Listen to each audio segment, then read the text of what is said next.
ईपीएफए सदस्य माने सतर्क रुहंतु। नकली लिंक एवं साइबर ठकैरु रक्षा पाइबा पाई ईपीएफए ओ 5टी सुरक्षा टिप्स प्रदान करिछि।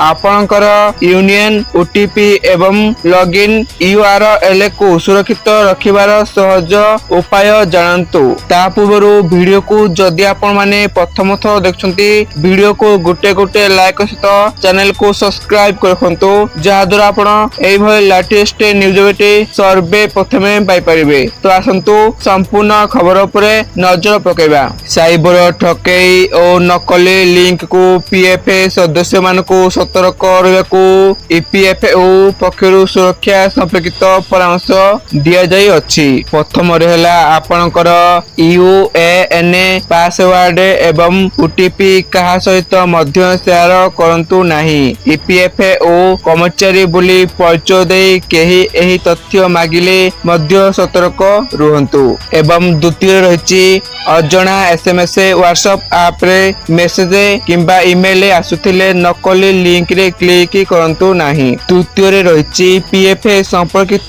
कोनोसी काम पाई केवल अधिकृत ईपीएफओ वेबसाइट व्यवहार करंतु।